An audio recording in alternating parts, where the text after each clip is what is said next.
លើហ្នឹងជាប្រវត្តិយើងចូលរួមហើយកូននេះកណ្ដាស់កែជាហ្នឹងមើលអត់មានសម្រាប់ទេពីលើដល់ហ្នឹងអត់មានសម្រាប់ទេគាត់ថាវាពិបាករឿងពោះរឿងប្របាទពីក្រមទៀតហ្នឹងនៅអត់ទេ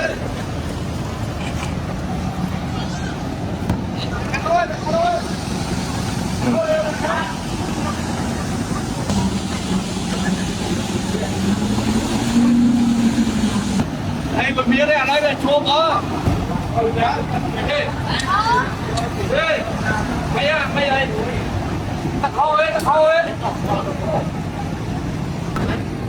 លោកមើលហ៎ណាម៉ែទេ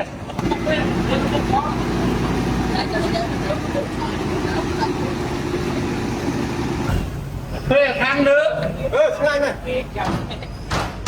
ចង់មើលខាងក្រោយចង់ឃើញខាងក្រោយចង់តែសោចង់មើលខាងក្រោយមេសំនេះតានោះទីមេហើយមានឈើដាក់ឈើមួយទៀតមើលឃើញអស់គ្នាចាក់ខែស៊ីស្លាយចាក់ស្លាយស៊ីខែអត់ទេចាក់ទៅឃើញអស់គ្នាបងអាខាងនេះស្ដារមួយហើយបាទសិត340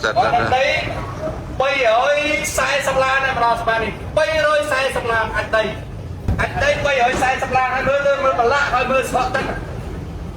គេ340ឡានយើងចាប់ដើមបើកកំណោអាចាក់នេះពីលើហ្នឹងជាប្រវត្តិយើងចូលរួមហើយ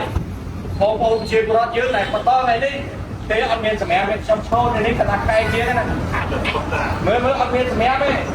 តាំងពីលើដល់ហ្នឹងអត់មានសម្រាប់ទេគាត់ថាវាពិបាករឿងពោះហើយនឹងយកអស់ហ្នឹងប៉ុន្តែដូចមិនជាប្រវត្តិយើងចូលរួមប៉ុណ្ណេះឲ្យសុខចិត្តគណៈដឹកនាំគ្រប់គ្រងប៉ុណ្ណេះសុខចិត្តធ្វើអីក៏បានជោគជ័យដែរអញ្ចឹងសូមអរគុណដល់អាយដាមអាបារីទីពីពេញអាបាខណ្ឌពោធិ៍សែនជ័យហើយនឹងជាតិទាំងអស់ដែលបានគ្រប់គ្រងខ្ញុំពិសេសនោះគឺប្រជាពលរដ្ឋរួមបានគ្រប់គ្រងហើយគ្រប់គ្រងទី1ប្រជាពលរដ្ឋទៅនឹងឲ្យសហការជាមួយនឹងអាជ្ញាធរបើកយកលឿនដល់នឹងចេញដើម្បីស្តាហ្នឹងទី1ទី2ប្រជាពលរដ្ឋលោកអត់បោះសម្រាប់អស់សម្រាប់ហ្មងដូចនៅមិនយើងអស់សម្រាប់អស់មើលអត់មានសម្រាប់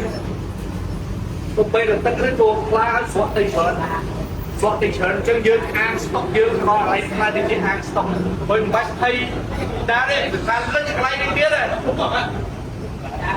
ផ្លូវចៅនេះខ្លាំងមែនតើបើសិនជាពីផ្លូវនេះមែនតើយើងប៉ាចូលទៅគ្រប់ខ្លាំងទាំងសូមអរគុណដល់អានអាបានេះទីគុំពេញលោកអាបាខានហើយពិសេសគឺជាអូនេះបានចូលរួមអាការមួយគ្នាបានបន្តកន្លែងនេះបាទសូមអរគុណច្រើនតោះហើយលើវិញមេអីដល់អានេះគឺเป็นពីនេះไอ้คือนี่ก็เป็นพรีเมียร์เนี่ยចូលបែរអិចចោអត់tayមើល